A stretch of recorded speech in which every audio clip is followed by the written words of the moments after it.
교회가 착한 행실로 세상을 섬기는 목표를 가지고 달려갑니다. 주일 말씀을 어떻게 섬길까 묵상하는 중에 우리 사도 바울이 당시에 교회들에게 편지한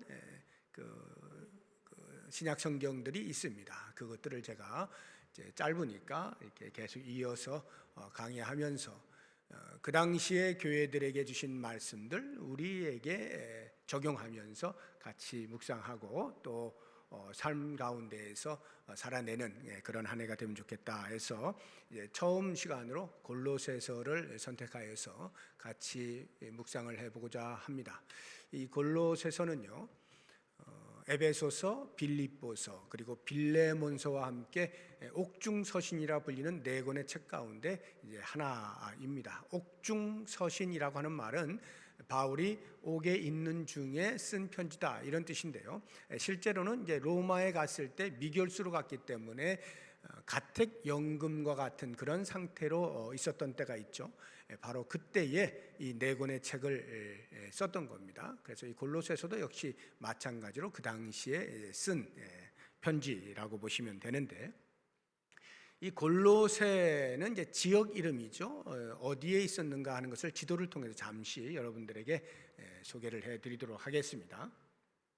그 지도를 보시게 되면 오른쪽에 예루살렘이라고 써져 있는 데가 있죠. 그것이 이스라엘입니다. 그 이스라엘에서 이제 위로 올라가시면 과거에 그 사도행전 강해를 할 때 제가 지도를 자주 보여드렸기 때문에 아마 익숙해지셨을 텐데, 그 수리아 안디옥이라고 하는 곳이 있습니다. 그리로 해서 왼쪽으로 그러니까 지중해를 끼고 쭉 가시면 그게 소아시아입니다. 그 소아시아에 뭐 다소, 더베, 버가 이렇게 보이시죠? 거기에 보시면 네모칸으로 빨갛게 쳐져 있는 곳이 골로새라고 하는 곳입니다. 이 골로새라고 하는 곳을 조금 더 집중해서 구체적으로 다른 지도를 한번 보도록 하겠습니다. 거기를 보시게 되면 그 골로새의 주변으로 왼쪽에 빨간 글씨로 라오디게아라고 하는 곳이 있고, 약간 오른쪽 위쪽으로 보면 히에라볼리라고 하는 곳이 있죠. 요 세 도시가 거기 파란 글씨로 부르기아라고 되어 있는 그게 좀 넓은 지역 이름인데요. 그 부르기아의 이 세 개의 도시가 대표적인 도시라고 보시면 됩니다. 이 골로새, 라오디게아, 히에라볼리, 이것이 오른쪽으로 수리아 안디옥 그리고 왼쪽으로 쭉 소아시아 전체를 관통하는 동서를 가로지르는 교통 요충지입니다. 그래서 여기에 많은 철학과 종교들이 이렇게 공존하고 있던 그런 곳이다 하는 것을 이제 이해를 하시고, 이 라오디게아와 히에라볼리가 발전하게 되면서 과거에는 골로새라고 하는 도시가 훨씬 발전되어진 도시였는데, 상대적으로 이 두 개의 도시가 발전하면서 골로새는 위축이 되어져서 조그마한 성읍처럼 전락을 한 그러한 바울 당시에 그렇게 조그마한 도시가 되어져 버린 골로새다, 이렇게 이해를 하시면 되겠습니다. 이 골로새에 이제 복음이 들어가서 교회가 세워지게 되는데, 여기는 다른 것과 달리 바울이 들어가서 복음을 전하여 교회가 세워진 곳이 아닙니다. 에바브라라고 하는 사람이 이제 복음을 전하여서 교회를 개척을 한 곳인데요. 7절을 보시게 되면 이와 같이 우리와 함께 종된 사랑하는 에바브라에게 너희가 배웠나니 해서 에바브라가 개척을 한 교회라고 하는 것을 볼 수가 있어요. 4장 12절에서도 우리가 그 힌트를 볼 수가 있는데요. 그리스도 예수의 종인 너희에게서 온 에바브라가 너희에게 문안하느니라. 그가 항상 너희를 위하여 애써 기도하여 너희로 하나님의 모든 뜻 가운데서 완전하고 확신 있게 서기를 구하나니 해서 에바브라가 그 골로새 교회에서 목회를 하고 있었음을 암시해 주는 말씀이 나옵니다.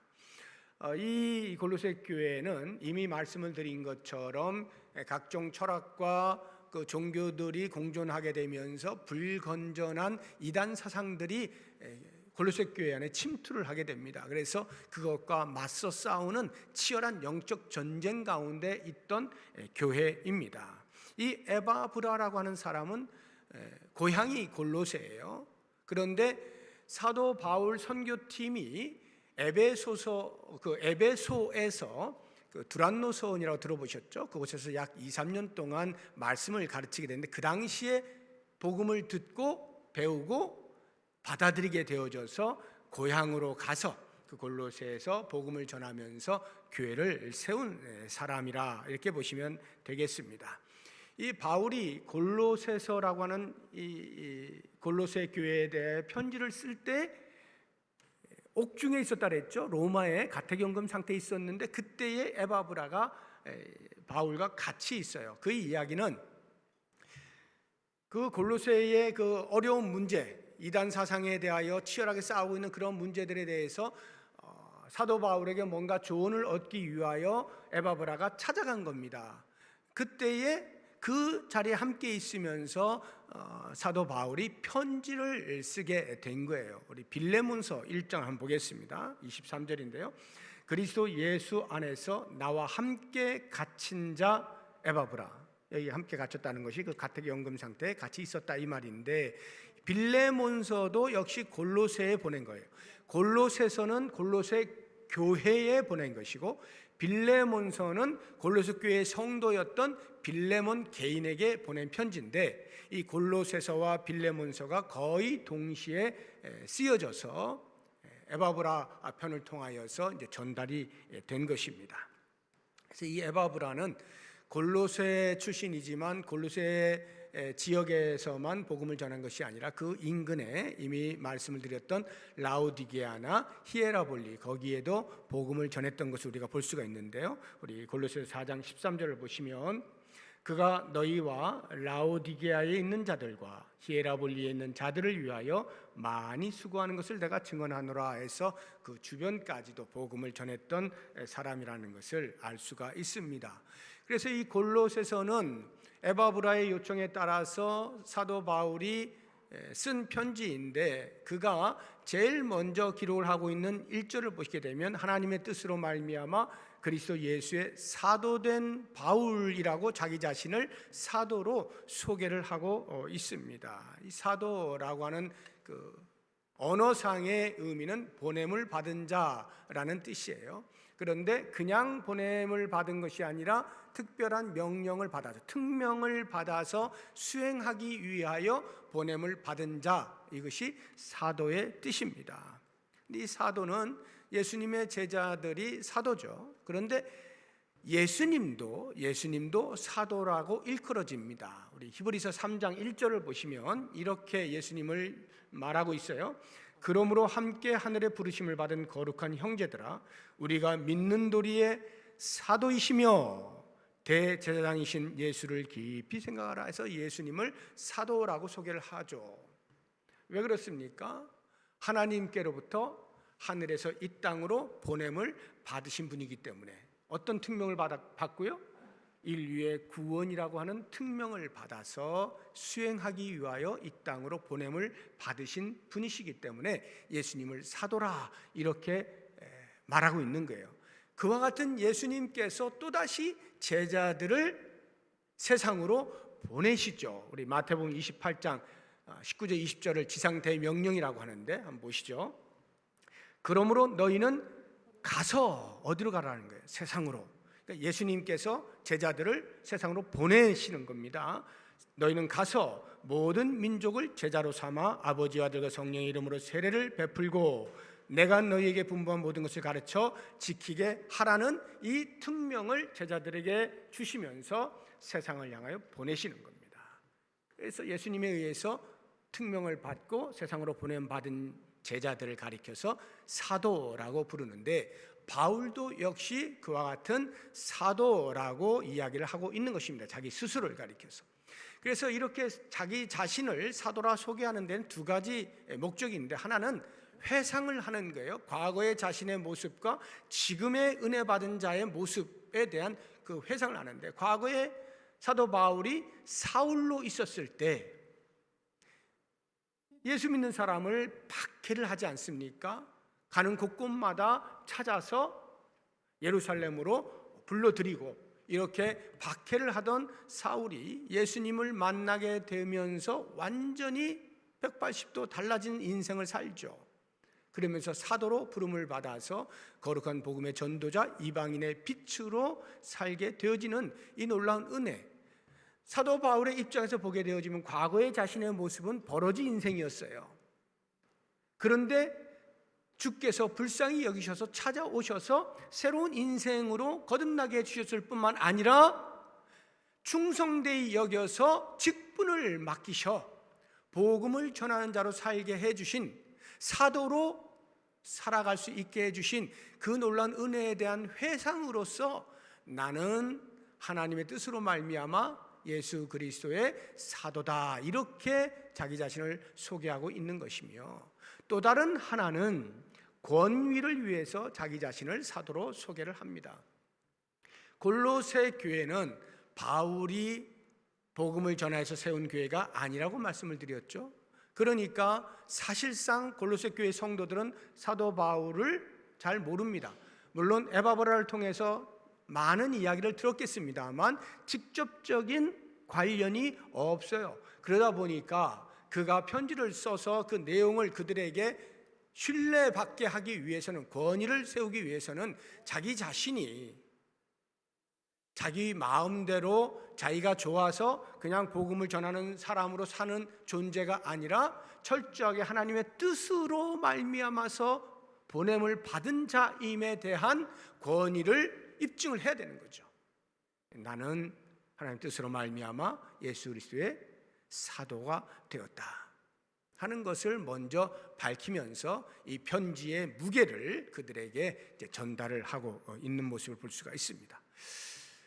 이미 말씀을 드린 것처럼 에바브라가 골로새 교회에 있는 여러 가지 문제들에 대하여 상담을 하기 위해서, 조언을 구하기 위해서 바울을 찾아간 거니까 바울이 그 문제에 대한 답을 쓰는 것으로 이 편지를 썼음이 틀림이 없는데, 제일 먼저 쓴 것은 그러한 문제들에 대한 답을 주고 있는 것이 아니라 에바브라를 통하여서 듣게 되어진 골로새 교회의 성도들의 신앙함의 모습에 대하여서 기도할 때마다 하나님께 내가 감사하였다는 내용을 먼저 언급을 하고 시작을 합니다.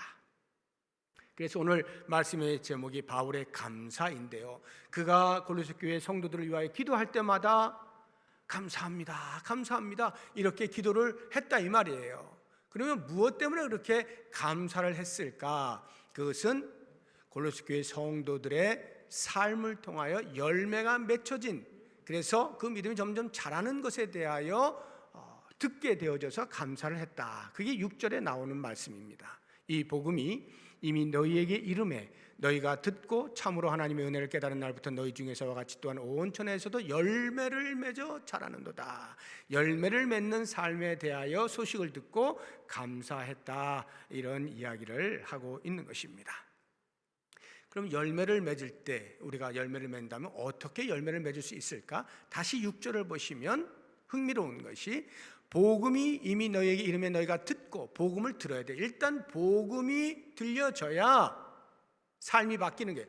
복음이 사람을 바꿔. 왜? 그 복음이 생명이기 때문에 생명이 자라나야 되는 것이죠. 그 다음 듣기만 하면 곧바로 열매를 맺느냐? 그렇지 않아요. 그 중간 단계가 있어요. 그게 뭐냐 하면 다시 6절을 보시면 너희가 듣고 참으로 하나님의 은혜를 깨달은 날부터, 이렇게 됐죠. 하나님의 은혜를 깨달아야 돼요. 그 복음 속에 담겨있는 하나님의 은혜를 깨달을 수 있어야 돼요. 듣고 그냥 한 귀로 흘려버리면 열매를 맺을 수가 없어요. 열매를 맺기 위해서는 반드시 들은 말씀에 대하여 묵상한 가운데에서 그 안에 담겨있는 하나님의 은혜를 깨달아야 돼요. 그래야 그것이 삶으로 나아가게 되어지는 거죠. 그 말씀이 나의 삶을 바꿔낼 수 있게 되어지는 거예요. 그래야 열매를 맺는 것이죠. 골로새 교회 성도들이 이렇게 열매를 맺었다 이 말이에요. 그러면 사도 바울이 이야기하고 있는 그 열매라고 하는 것은 과연 무엇일까?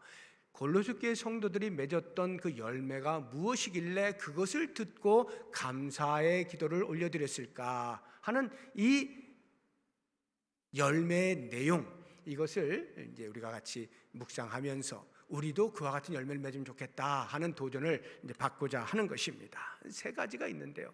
첫 번째가 4절 앞부분에 나옵니다. 이는 그리스도 예수 안에 너희의 믿음과 해서 그리스도 예수 안에 믿음을 열매라고 보는 것입니다. 정확하게 좀 이렇게 번역을 하자고 하면 그리스도 예수 안에 있는 믿음, 이렇게 번역을 하는 것이 훨씬 좋습니다. 그리스도 예수 안에 있는 믿음. 그러니까 예수 그리스도를 믿으면 우리가 구원을 받죠. 사도 바울이 로마서에서 아주 흥미로운 그 구원 얻는 그 단계들을 설명을 해주고 있는데요. 로마서 10장을 보시면 13절 이하에 이렇게 나옵니다. 누구든지 주의 이름을 부르는 자는 구원을 받으리라. 구원을 얻을 수 있는 것은 주의 이름을 부르는 것. 이름을 부른다는 말은 예수님이 나의 구세주이십니다, 이렇게 시인한다 이 말이에요. 그런데 이와 같은 시인을 하려면 선행되어야 되는 게 있어요. 그게 뭐냐? 14절 보시면 그런즉 그들이 믿지 아니하는 이를 어찌 부르리요? 믿어야 된다는 말이에요. 믿어야 예수님이 나의 구세주입니다 라고 고백을 할 수가 있게 되어진다는 말이죠. 그런데 이 믿음이 저절로 생기는 것이 아니라 반드시 복음을 들었을 때 가능해요. 듣지도 못한 이를 어찌 믿으리요? 들어야만 가능하죠. 근데 듣는 것이 가만히 앉아 있는데 누가 들려주나요? 누군가 와서 말을 해야 되죠. 전하는 사람이 있어야 되죠. 그래서 전파하는 자가 없이 어찌 들으리요? 라고 되어 있는 것이고요. 이 전파하는 것은 반드시 누군가로부터 보냄을 받았을 때 전파가 가능해요. 15절 보시면 보내심을 받지 아니하였으면 어찌 전파하리요? 해서 이렇게 보내심을 받은 자, 그 뒤를 보시면 아름답도다 좋은 소식을 전하는 자들의 발이요.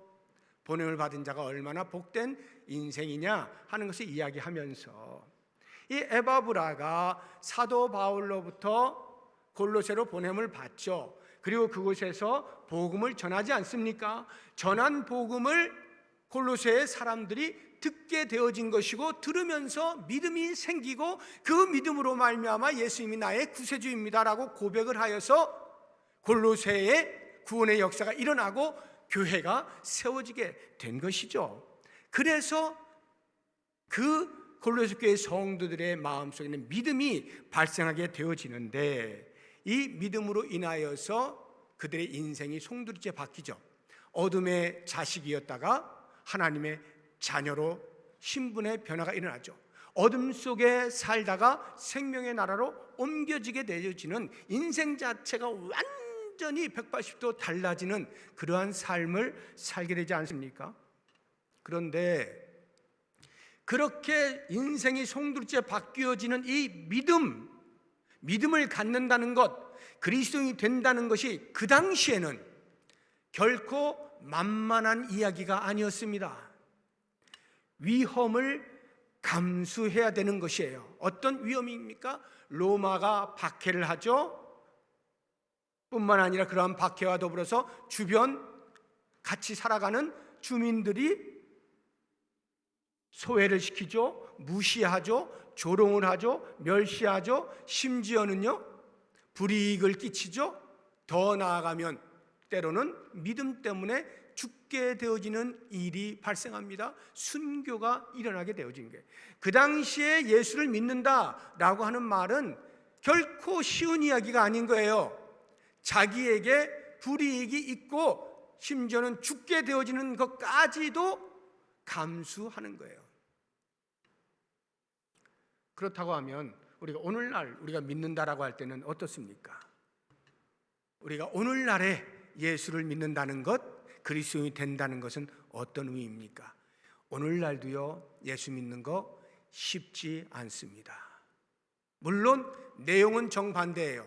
그 당시에는 예수를 믿으면 불이익을 당하고 이래서 힘들지만 오늘날에는 예수를 믿으면 내가 하고 싶은 것을 잘 하지 못하는 제약으로 인하여 야 그렇게까지 믿을 필요가 있어? 사탄이 유혹하는 도전을 버텨내야 되는, 그 도전을 물리쳐야 되는 그러한 어려움이 있습니다. 그냥 대충 믿어, 적당히 믿어. 야 주일에 한번 교회 가면 됐지, 예배 한번 봐주면 됐지, 뭘 그렇게까지 섬기고 뭐 봉사하고 뭐 목숨 걸어가면서 그럴 필요가 뭐 있니? 유별나게 믿을 필요 없잖아. 그냥 이름 걸어놓으면 너 혹시 뭐 나중에 천국 가게 되더라도 이름은 있을 거 아니냐.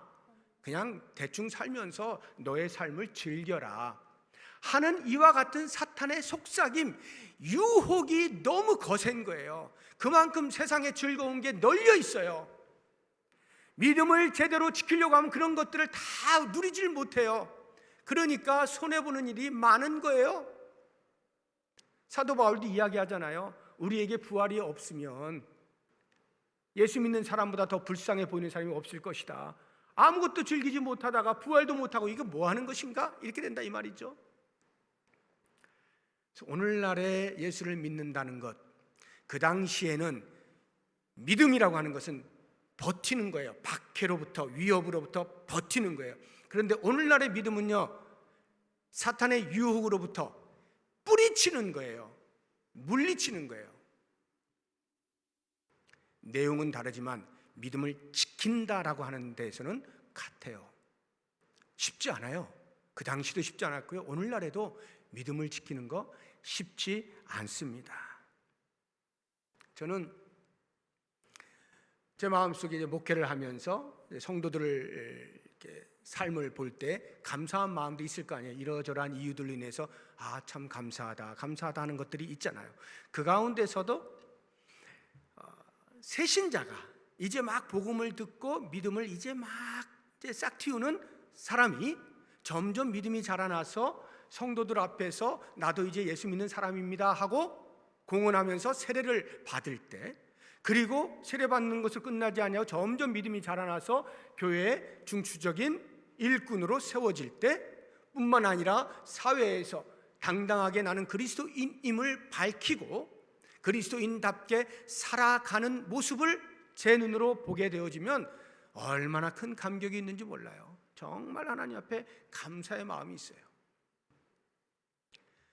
만약에 그러한 믿음의 그 성숙이 쭉 오래 이렇게 지속되어져 있는 분들의 경우에는 제 마음속에 어떤 감사가 있느냐 하면, 이 믿음의 성숙이 변하지 아니하고 왔다 갔다 하지 아니하고 일관되게 쭉 지속하게 되어지는 모습을 보게 되어져도 제 마음에 감사가 있어요. 그러니까 믿음을 잘 지키거나 그 믿음이 점점 자라는 이러한 모습을 보게 되어지면 감사의 마음이 있거든요. 아마 사도 바울이 골로새 교회 성도들의 소식을 들으면서 그러한 모습에 대하여 하나님께 감사하지 않았을까 하는 생각을 해보게 됩니다. 우리에게 이와 같은 믿음의 자라남이 반드시 필요하다 하는 것을 알 수가 있고요. 바울의 감사의 이유 두 번째를 생각해 보면 4절 뒷부분에 보게 되면 이렇게 이야기를 합니다. 모든 성도에 대한 사랑을 들었으며, 모든 성도에 대한 사랑에 대한 이야기를 합니다. 이 사랑은요, 믿음이 들어온 성도가 그 믿음이 자라나잖아요.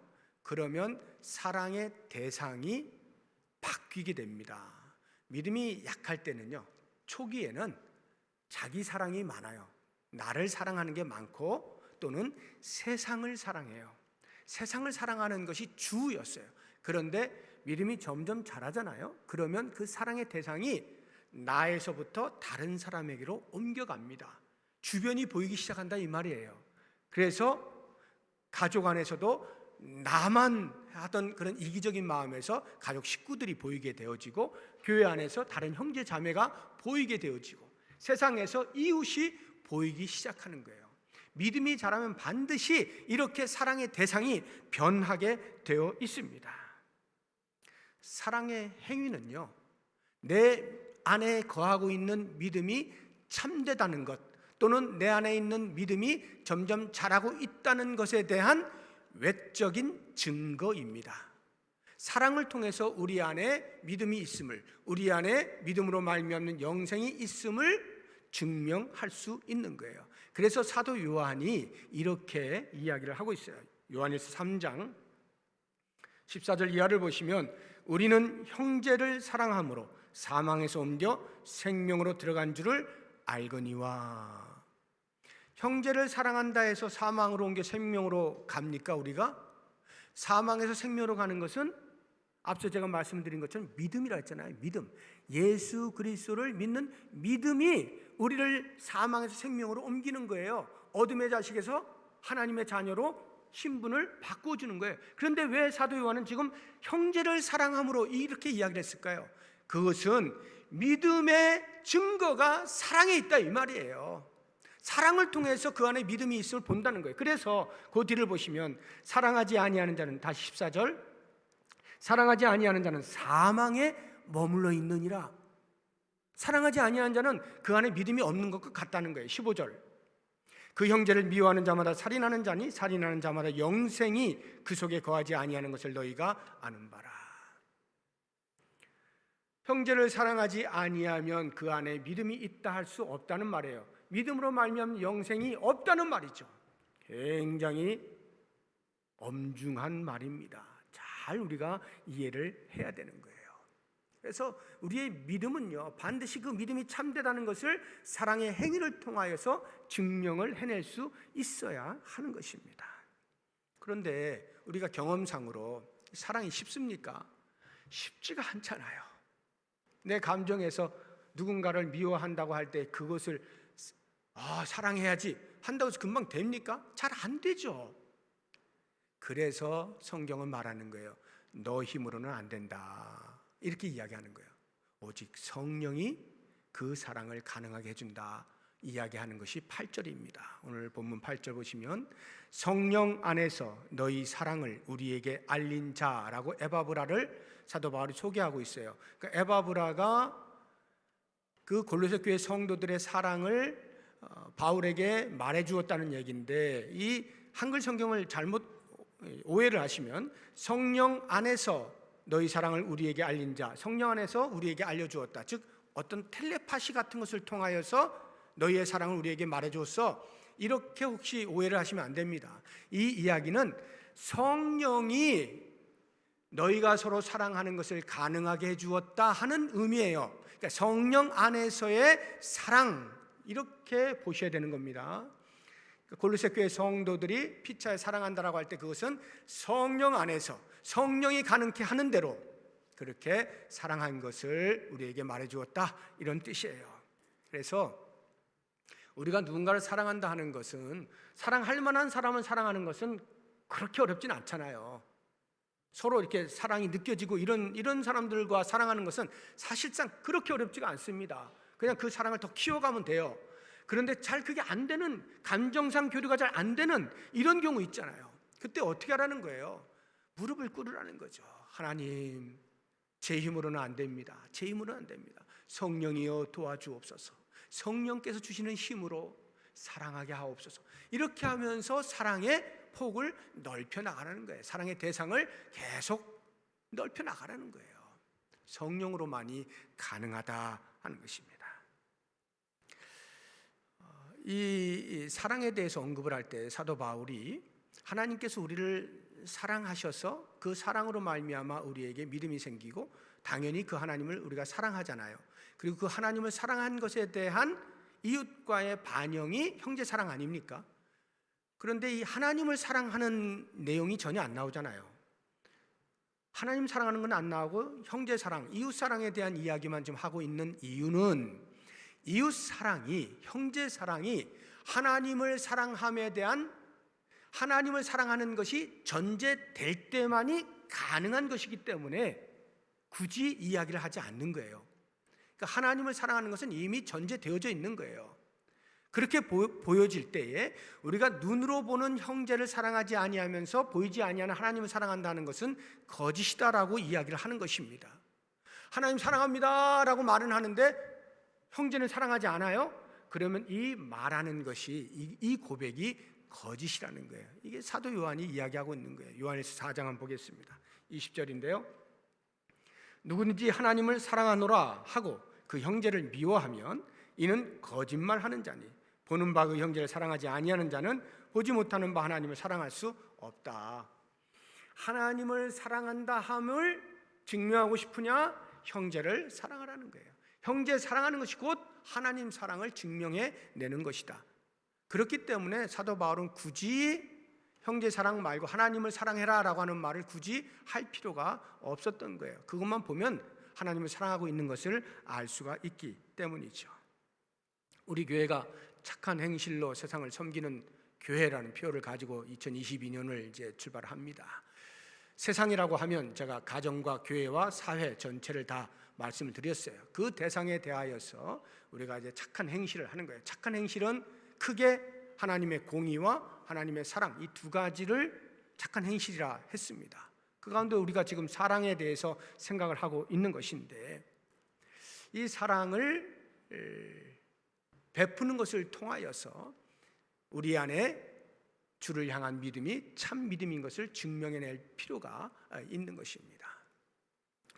얼마 전에 제가 우리 고성기 장로님께서 장화헌금 하신 그런 부분을 말씀을 드렸어요. 이것은 뭐 누구를 뭐 어떻게 하고 이런 차원이 아니라 우리 모두에게 귀감이 되어지고 우리 모두의 삶에 같이 그렇구나, 그렇게 사는 거구나 하는 것들에 대하여 도전을 받으시라고 일부러 말씀을 드린 거예요. 제가 얼마 전에 전화 한 통을 또 받았어요. 그래서 뭐 이제 같이 다 아는 분이기 때문에 서로 이야기를 해도 될 것 같습니다. 같이 마음에 큰 그 도전을 받으면 좋을 것 같은데, 우리 신정희 권사님이 이제 다음 주면은 그 미국에 있는 딸 집에 가십니다. 그 딸이 이제 출산을 곧 하게 되어져요. 굉장히 이제 오랫동안 기다렸다가 정말 귀한 이제 자녀를 이제 출산을 하게 되어지는 것이어서 이제 권사님이 이제 어머니로서 이렇게 이제 가시게 되는데, 가시기 전에 평소에 이렇게 좀 생각했던 것과 또 지난주에 비전 선포 주일에 이제 우리 교회 표를 가지고 이렇게 말씀을 들으면서 이제 도전이 되어져서 하나의 마음에 이제 결심을 이제 하신 것이, 당신이 이제 조그만 가게를 하고 있는데 소상공인이라 해서 나라에서 소상공인 지원하는 지원금 있잖아요. 그거를 이제 받으셨는데 이걸 내가 쓸 것이 아니라 나보다 더 어려운 사람에게 써야 되겠다라고 해서 그것을 200만 원인가 이렇게 이제 받았다 그래요. 그거를 모아두고 당신이 또 이렇게 돈을 모아가지고 1,000만 원을 마련을 해서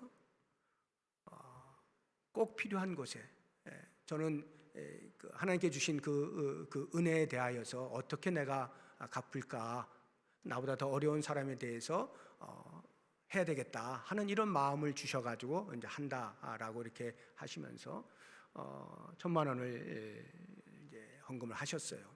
저는 이런 모습들을 제가 왜 말씀을 드리느냐 하면, 여러분이 저를 이제 아시는 분은 다 아실 거예요. 제가 정말 헌금 얘기 안 한다는 걸 아시죠? 삼척동자도 아시기 때문에 오해 없으리라 생각하고 제가 말씀을 드리는 거예요. 이런 말씀을 드리는 이유가 있어요. 지금 코로나가 얼마나 지금 이렇게 끝이 안 나고 계속 되고 있습니까? 코로나의 전염, 그러한 상황 속에 저는 그래, 코로나는 전염되라, 너는 너고 그걸 우리가 어떻게 할 수는 없으니 하나님께서 분명히 종식해 주실 텐데, 그렇다고 우리가 손 놓고 있을 수는 없고 우리가 할 일 하자. 그럼 우리가 할 일이 뭐냐? 코로나가 전염되면 전염될수록 우리는 사랑을 더 전염시키자 이 말이에요. 이웃에 대하여 우리의 사랑을 계속 전파하자는 거예요. 누가 이기나 보자 이거죠. 교회가 할 수 있는 일이 이런 거 아니겠는가, 저는 이런 생각이 드는 거예요. 그래서 저는 너무 고마운 거예요. 너무 감사한 거예요. 감격스러운 거예요. 야, 이게 우리 교회가 정말 하나님께서 좋은 교회로 나아가게 하시는 사인이다.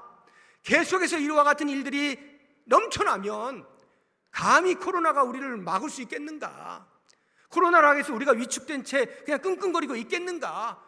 그리스도의 사랑이 이렇게 넘쳐나는데, 그 따스함이 넘쳐나는데, 우리 교회 안에뿐만 아니라 지역을 향해서 계속 이러한 사랑들을 우리가 보인다고 할 것 같으면 교회가 교회되고 있는 거 아닌가? 저는 이런 생각이 들어서 일부러 여러분들에게 말씀을 드리는 거예요. 제가 이와 같은 말씀을 드리는 이유가 이제 이 세 번째 제가 말씀드리는 것과 연관이 되기 때문에 그래요. 사도 바울이 고린도 교회 성도들을 보고 감사했던 이유 세 번째가 뭐냐 하면 소망에 대한 것인데, 5절을 보십시오. 너희를 위하여 하늘에 쌓아둔 소망으로 말미암았다. 하늘에 쌓아둔 소망, 이 소망, 제가 얼마나 자주 말씀을 드려요. 종말신앙이다, 재림신앙이다, 천국신앙이다. 이게 전부 하늘소망과 같은 의미를 갖는 것입니다. 힘들고 어려운 현실 속에서 내가 믿음을 지키고 사랑의 행위를 할 수 있는 이유가 뭐냐? 하늘소망이에요. 하늘의 소망이 있기 때문에 믿음을 지키는 겁니다. 하늘의 소망이 있기 때문에 사랑의 행위를 계속하는 거예요. 여러분, 여기 쌓는다라고 표현을 하고 있잖아요. 하늘에 쌓아둔 소망으로 해서 쌓는다라고 하는 개념. 예수님께서도 산상수훈에서 너희의 보물을 땅에 쌓아두지 말고 하늘에 쌓아두라 이렇게 말씀하시잖아요. 쌓아둔다는 게 무슨 의미겠어요? 미래에 사용할 것을 지금 비축한다, 저축한다 이런 말 아니에요? 쌓아둔다는 것이 미래에 사용할 것을 지금 저축해 둔다 이런 말이에요. 그러면 우리의 미래는 어디예요? 저 천국, 영원한 하늘나라의 삶이잖아요.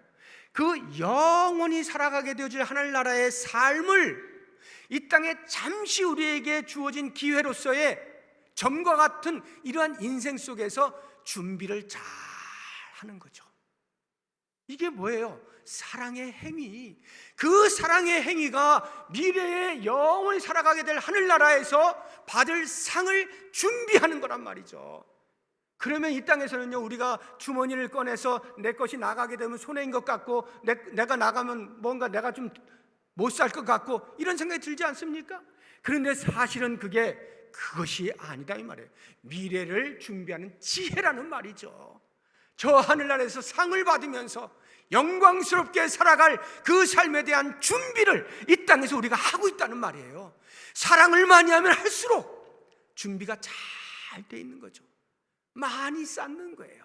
얼마나 좋습니까?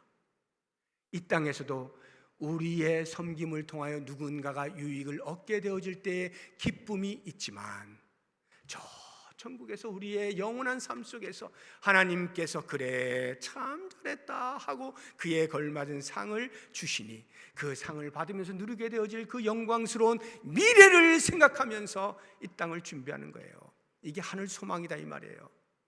이 하늘 소망이 있기 때문에 우리가 눈물 나도 힘들어도 믿음을 지키는 것이고 어떠한 유혹에도 흔들리지 아니하고 믿음을 지키는 것이고요. 그리고 나뿐만 아니라 내 옆에 있는 사람, 나 아닌 다른 사람을 바라보면서 사랑의 행위를 많이 하는 거죠.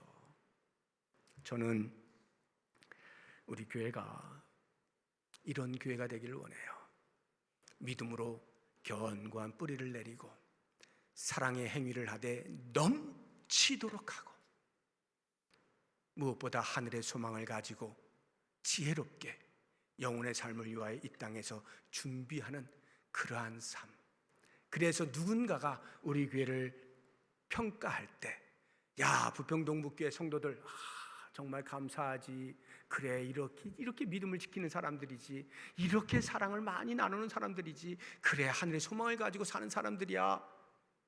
사도 바울이 칭찬을 하듯 감사를 하듯 누군가가 우리 교회를 보고 우리 성도들을 보고 그렇게 감사할 것이 있는 교회가 되기를 원하고, 그렇게 사도 바울이 골로새 교회 성도들을 생각하면서 감사하였다면 하나님께서는 그 성도들을 바라보고 어땠을까요?